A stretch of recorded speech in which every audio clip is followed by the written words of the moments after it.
What's up everyone, I'm Mech, and today we're going to cover the new firmware for the DIgitakt II, which adds slicing. Nice! Let's have a look at the new machine, because it's basically what they added in this firmware is a manual slice machine. So I'm going to go to an empty pattern on track 3. I'm going to go to the source page, machine selection menu, and I'm going to select slice. So you can see that that is the new machine. So let's add that. So if you look at this, nothing new under the sun. It looks like your regular grid machine, but yeah, sans 2 options that were originally there. But the cool thing is that, let me first get a nice sample. I got this aim and break. Always fun to cut up an aim and break. Right, and let's slice that. So I can press yes when I'm on the source page. I can select edit slice points now, create slice grid, create linear locks, and create random locks. I'll get to that later. So first let's create a slice grid of, let's say, 32 slices. And immediately you can see here that we have a nice extra option that says TDET, and it means transient detection. So if I turn that on, it will put the slices on 0 crossing points, eliminating any clicks, which is really great. So let's press yes, and now we have our slice edit menu. So we have a dedicated menu on the Octatrack you would notice as your audio editor. And we can basically go through the slices by playing this track, and with the arrows you can go through each slice. You can also enable the keyboard and then play each slice chromatically. If I would go out of this menu, you can also, through this parameter, if this is set to anything other than a specific slice, so the keyboard thingy, you can play all the slices individually like that through the keyboard, which is great. Another cool thing that we can do, we have a new trig mode called slice, which will basically do a similar thing to the slice on keyboard thing, where you get all the slices under this keyboard view. But the trig mode uses this, all 16 trigs. Each trig is now one of the slices, right? And we can change the pages of each slices to scroll through all the slices that we have, which is very nice. So we can, yeah, record a groove or a drum pattern in like this very efficiently. So very nice. So we can select slices like this. We can zoom in, which is great. And we can change the position where we're looking at the sample. And you can immediately see that by creating an automatic slice grid, the sample, the loop, the aim and break is not sliced up perfectly, because of course it's a real drum loop. So naturally it's not going to be completely quantized, right? So we have the zoom like this. We can also press func and zoom like so. So that's very useful for samples that are a bit lower in volume, or a specific section of a sample that is very low in volume. You can make it bigger to zoom in vertically, basically, to make sure you catch the perfect starting point for a slice. So zoom, then we have position, and we can change the starting point and the end point of a slice, right? So let's start with our first slice, right? Well, this is actually okay. Then we have this little thing. If I set it to this, it means that the end point of this slice and the starting point of the next slice are connected. So if I now change the end point, you can see that I'm also changing the starting point of the next slice, right? If I disconnect those, you can see now that I change the end point of this, and the starting point of the next slice is separate, which is quite useful. So we can change this. I'm going to actually connect these again. And you can see that as soon as I catch it, so if I disconnect it and change it like this, and I connect them, Now they're still disconnected, but as soon as I catch the starting point of the next sample, they're connected again. So this is our first slice. I'm gonna go to the next slice, change this a little bit, maybe zoom in a little bit. And if I want to have this on a zero crossing point, I can just press func and it will snap to a zero crossing point. There we go. Let's continue to the next slice. I'm not going to do the entire sample, but you'll get the idea. Another interesting function that we have is the loop point, which is very useful when you set the play mode to loop, for example. You can now hear the loop. I can change the loop point. See, that's actually pretty cool. So that's the loop point. Then of course we can go ahead and remove a slice, like this one, for instance. Let's remove this by pressing func plus left. Now it's removed, or add a slice, func plus right, right? You can see it splits the sample or the selected slice in two, basically. So if I remove this, you can see that it goes away.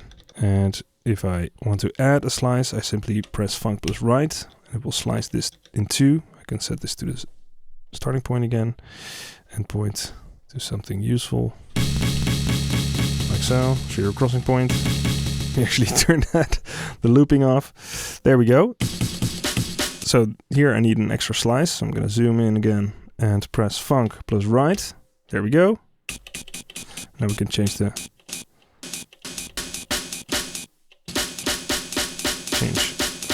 Go to the left. Here we have that. Let's add another slice here. See? Split in two. So now we have this. Change the endpoints to there.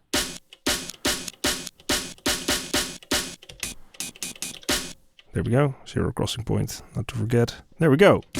Very useful. So one more thing before I start to chop up this entire sample. You can also move the entire slice by pressing func and changing the position. See, you can move the entire sample and keep the length of the slice rather intact. So that's very nice. Now I'm going to chop up the entire sample manually, and you don't have to watch the entire thing. We're going to do a time lapse. Here we go. Now we're done. We press yes or no, whatever you want. We now have this slice. Let's actually save this, because otherwise, yeah, we might lose our hard work. So now I can open the keyboard and I have this. So a good thing to know is that, yeah, we can change octaves, of course, and we have the slice parameter. I don't know exactly how many slices we have now, but it starts at C1, basically. So this is our first slice.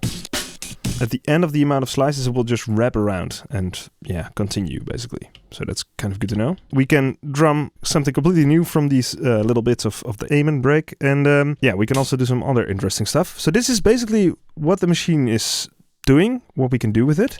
Of course, once we want to add the slices, it uses the node number to change the slice, obviously. We can also select a specific slice like so. Right? But we can also, let's input this like so, maybe make it a little bit more interesting, like so. Press yes. We can now create linear locks. So we'll just use sample 1, 2, 3, 4, 5, 6, 7, 8, 9, right?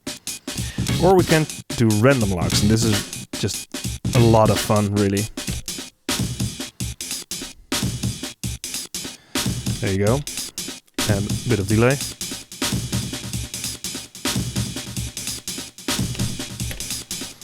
Add a kick.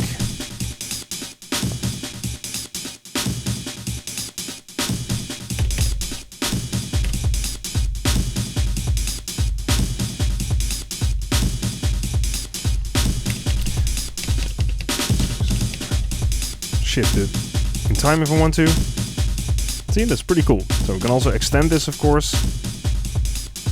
Let's say I want to keep this nice sequence, but I want to randomize the next page. I would go ahead and copy this first page, right? And again, now go ahead and go to the source page and press random locks, right? And now I can paste it back this first page, and I have this same sequence. A new sequence there.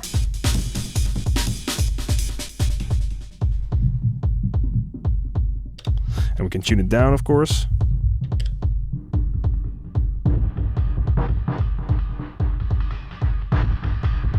Now we're getting somewhere.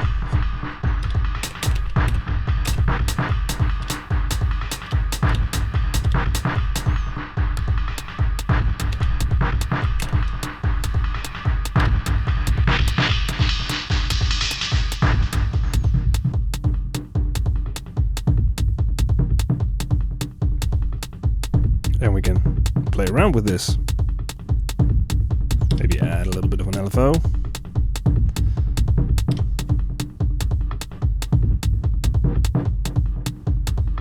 Another cool thing would be to set this to sample and hold, for instance, with a bit of slew, or actually not on hold, but just like so. Bit of randomness to it. Smooth randomness with a bit of slew.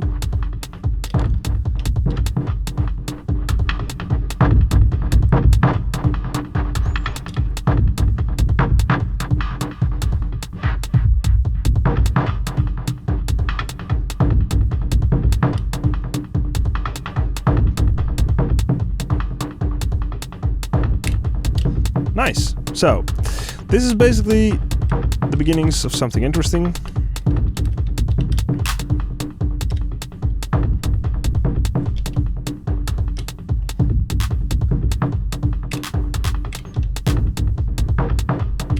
There we go.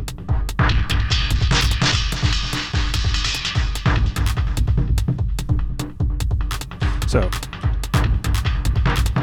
maybe change to more interesting filter.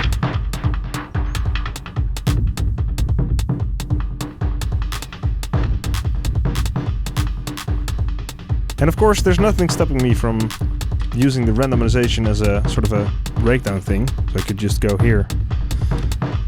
Right? It doesn't remember what I selected here. Would have been nice, because then it's more effective as a performance tool. Now I have to kind of scroll down.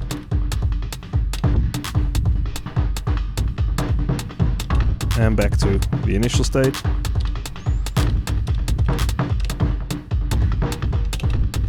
We'll give you some nice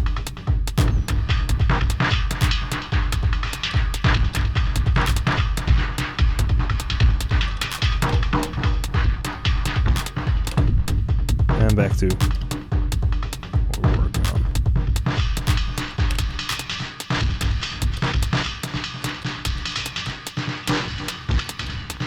Also, another fun thing to do is to go to retrig .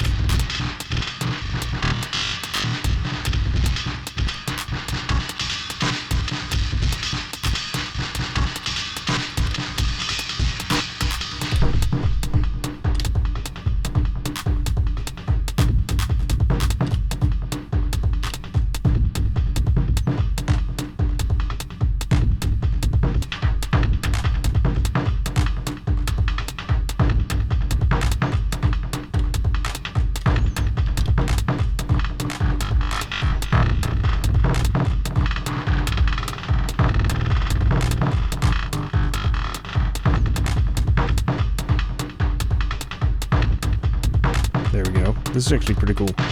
So, now that we have this ready,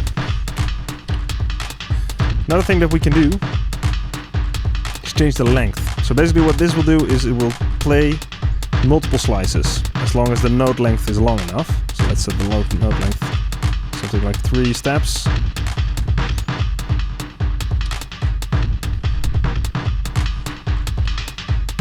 Let me actually copy this to an empty pattern. Save that, revert this, because the original was actually quite nice. So let's turn off retrig, so this becomes a bit more obvious. Length 1. Turn it down.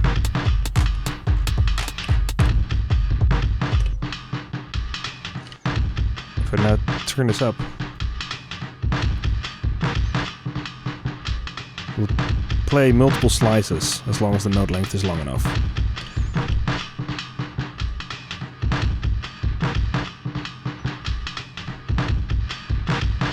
Pretty cool, right? Of course, it just plays it right after the initial slice. The timing gets lost, basically. That's kind of good to know. So if I turn this back to... Turn this to 1, you get this choppiness. If I turn this to length 2... Starts to play it longer, right?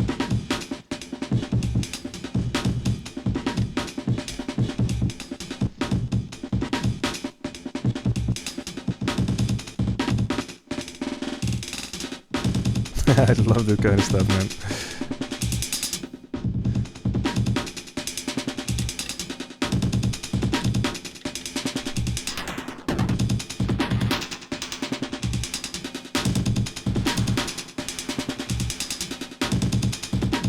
There we go.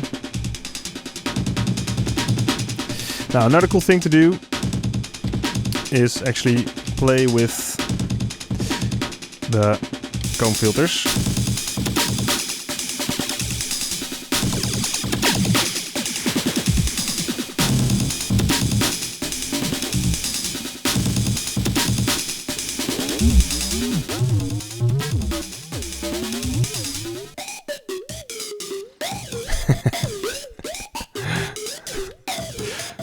Super happy aim and brake. Let's turn off the LFO because that made it a bit wacky.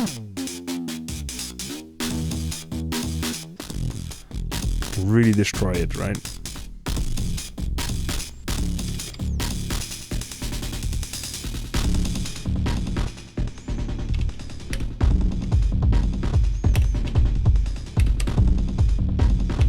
I'm just gonna keep going, jamming a little bit. I'm gonna turn off the LFO, re-trigger, turn it on for the first step. I'm gonna go to this and actually change this to sample and hold.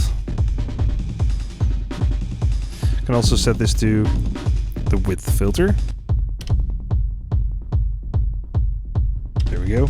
Let's actually set this to trigger mode, I mean. There we go.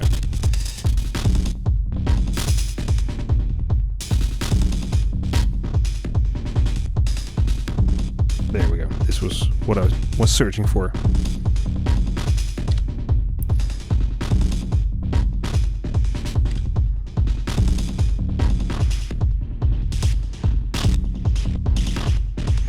It's another great destination actually.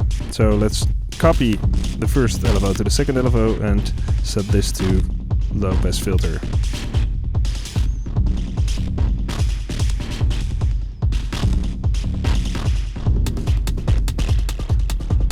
Turn it off 12 semitones.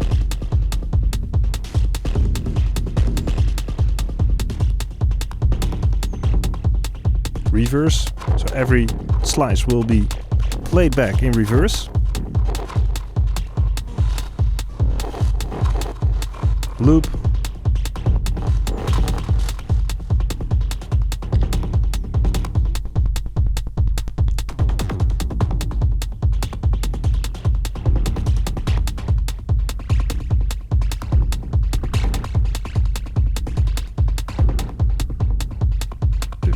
Subtle.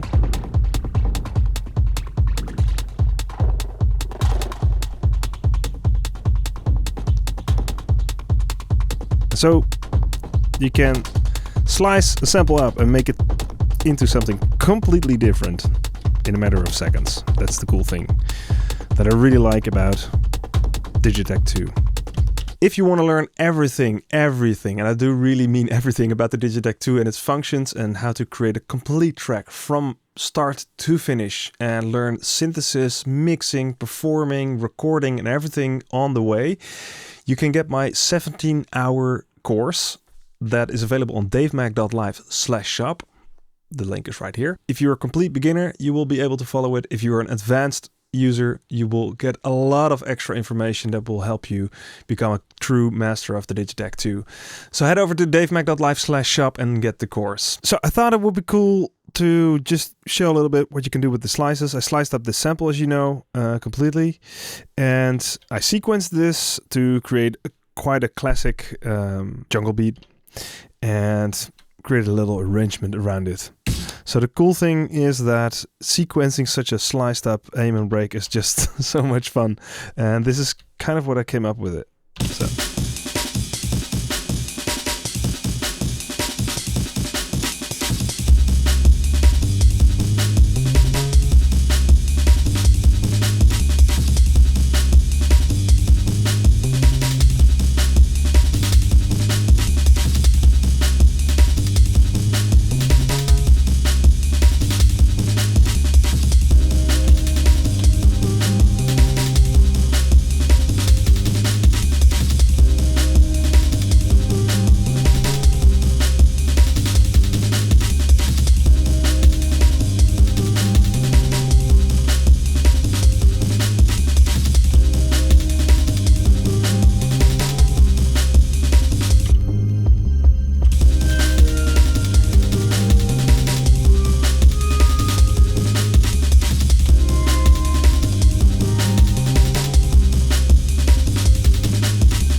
So now I'm gonna show you what you can do with such a jungle break, messing with it basically. So I parameter locked some of this, obviously the slices, but also the tuning on some of the slices, as you can see, but most not. But if I now tune this down an octave,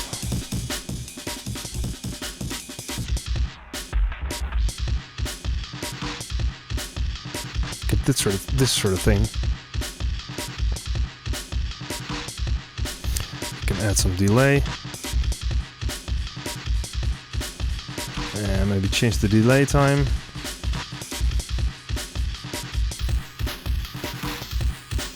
Bit of bit crush. You can destroy it as much as you want, of course.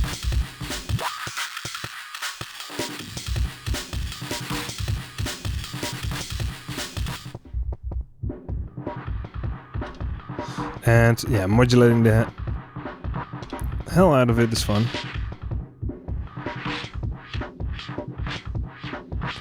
So I can turn off LFO retrigger.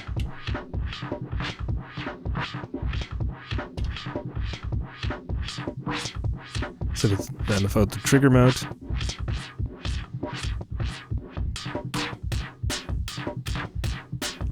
Pretty cool.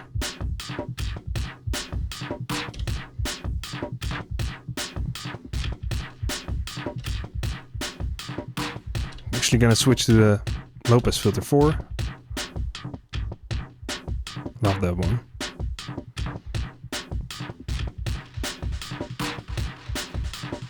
Nice.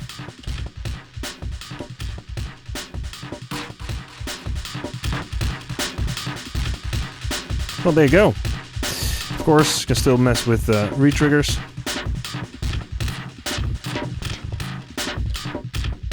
It's always fun.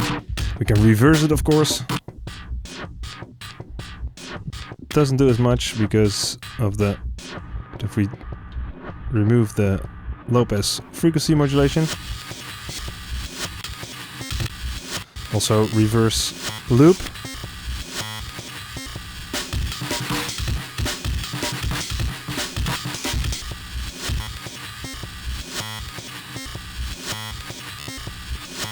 It's pretty cool. I like this kind of stuff, really.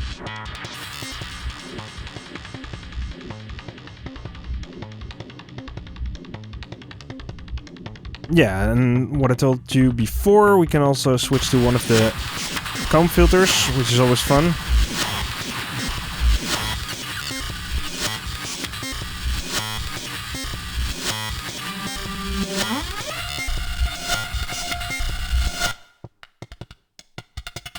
Maybe shorten it a little bit and then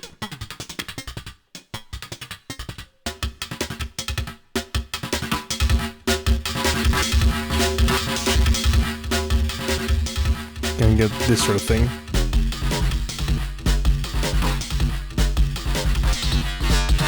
So the cool thing is that you can sort of synthesize the drums this way, which is kind of like that.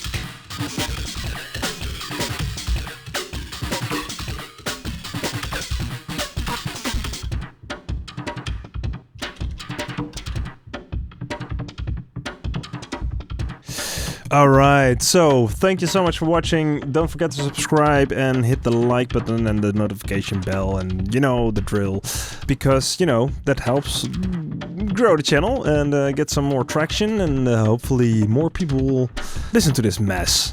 Anyway, I hope you really enjoyed it, and I'll see you in the next video. Ciao.